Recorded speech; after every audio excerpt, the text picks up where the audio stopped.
if you don't know what you're doing, you got to go and try it on a car that you don't own. And if you screw it up, hopefully there's more than one car there, so you can just go and get what you need off of a different car.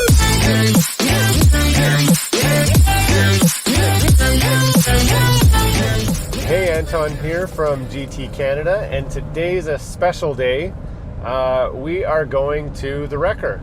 So my daughter's car broke recently. It looks like it's nothing major.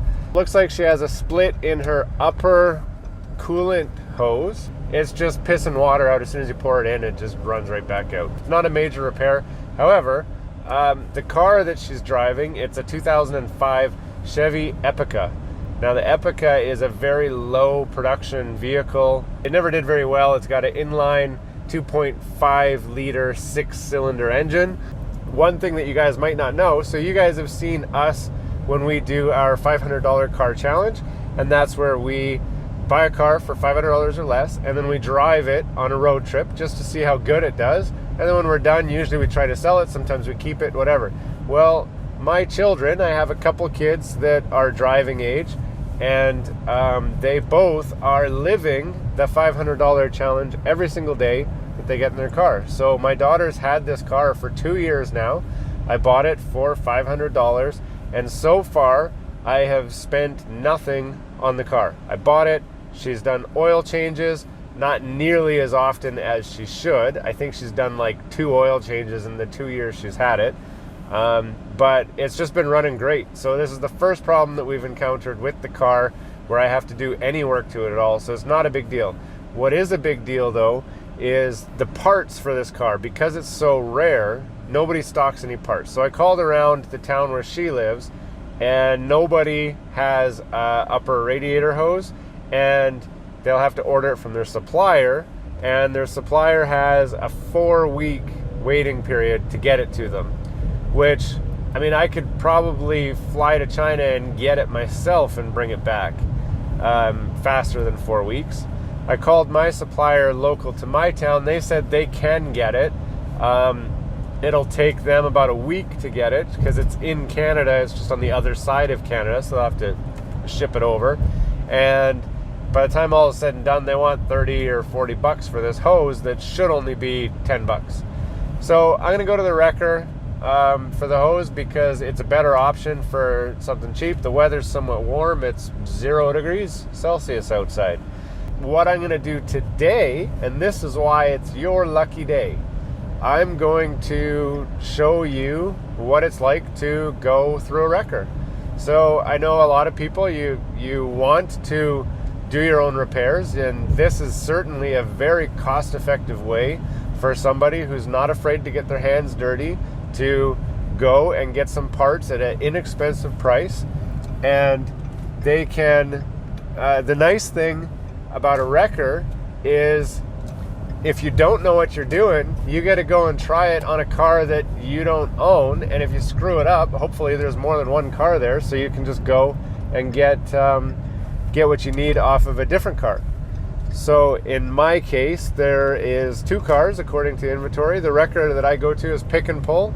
They have a number of wreckers across Canada and also through the US. So hopefully this will allow another generation of motor vehicleists have an opportunity to see what it's like to go to a wrecker, how to find what you're looking for, and get the confidence that you need to go and try it yourself, to maybe keep your older car on the road and functioning with as little expense as possible.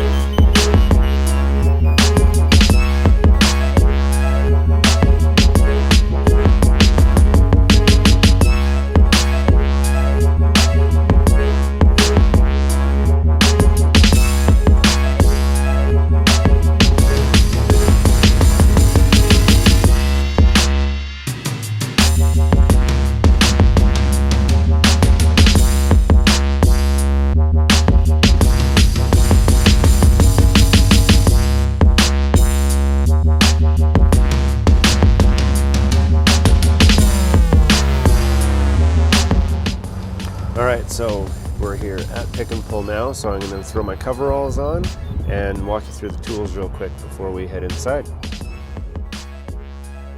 So here's a shot of the tools that I like to use when I go to the wrecker. So I got a standard socket set.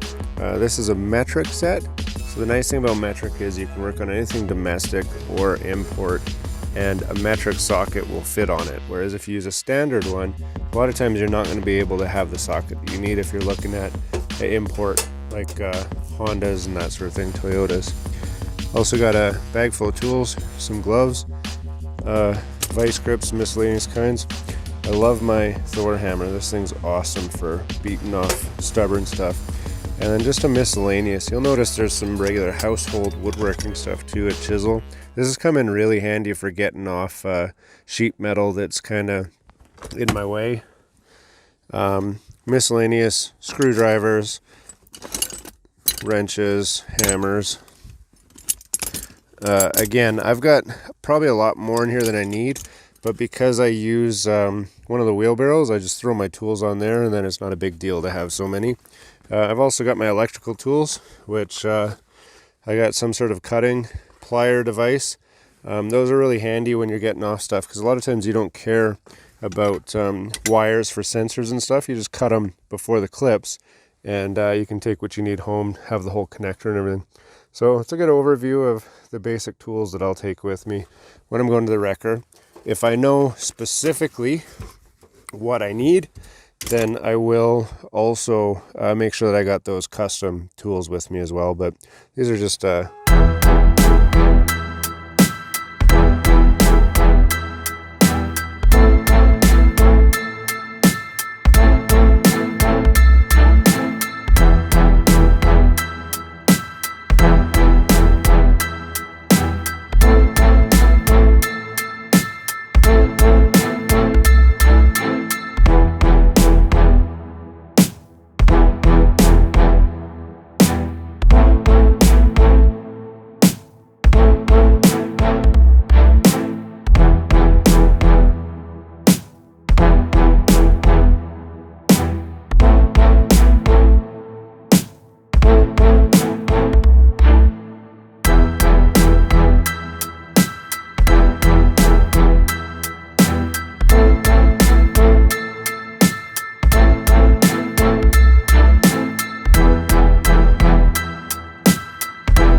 you get to the vehicle you're looking for. This is really helpful.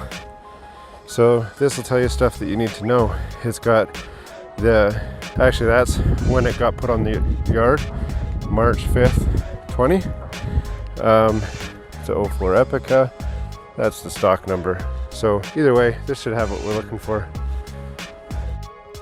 So one thing that I like to do while I'm at the wrecker, getting stuff from the cars, is to have a look around through the inside. You can find some really interesting stuff inside cars.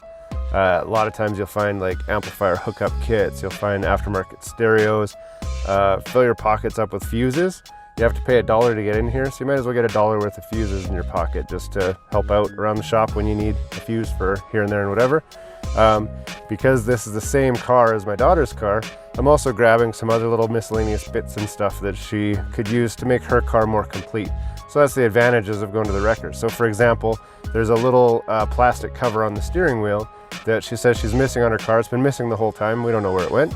So I'll grab that while I'm here, because this car is actually still pretty complete. So don't forget to have a look around the car and just see if there's anything else you need while you're there. So here we are.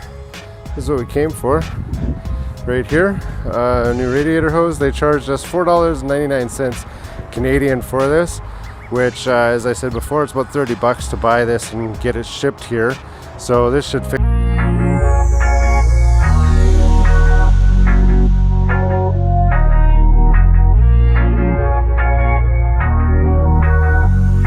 Hey, so that's exactly what it looks like when you go to a wrecker, at least to a pick and pull type wrecker. So a couple things to know. Number one, it's really not that scary. Nobody's looking at what you're up to. Nobody cares. You get to just go mind your own business, check out some sweet old cars, look for some parts you're looking for. It's got a lot of advantages. It's definitely a lot cheaper. You also have an opportunity to screw up on somebody else's car. So if you're not very confident about what it is that you're trying to do, you can go and try and get the part off of that car, and nobody's going to complain that you wrecked something else trying to get it. And oftentimes, if you have a look through your car before you go and just kind of pay attention to any trim pieces that you might need, any things that aren't quite working right, a lot of times like door handles, locks, there's always like a window switch that doesn't work, or something like that, or a button on your dash or whatever. So if you are aware of all those while you're there, it's a great time to look for those as well. And the prices are usually pretty cheap, a lot cheaper than what they'd be if you looked on Amazon or eBay, or even a lot of guys parting out cars want a lot more money than what you would pay to get it just at the wrecker. So next time you're looking for some parts for your car, why not go give the wrecker a try? It costs you $1 to get in, take your tools with you, take some buddies, and it's a great opportunity to just kind of hang out around cars and learn something new. So hopefully now you've got the confidence that it takes to go yourself and keep these things alive. The wreckers they seem to be a dying breed. Like they're not as busy as they used to be. There's a lot more people just taking their stuff to a mechanic or whatever, and not really taking the time to learn their own vehicles and to maintain them in a way that allows it to stay on the road a lot longer than it would otherwise. So I hope you enjoyed the video, and be sure to like and subscribe the channel down below here, and check out what else we got going on. There's a lot of really good content on this channel, a lot of fun videos, some great road trips. We've got some good how-tos and stuff like this, just things that you wondered about but maybe you didn't have a chance to go and check out yourself, or you wanted to see it first before you go and jump right in. So check it out, and we'd love to see you stick around.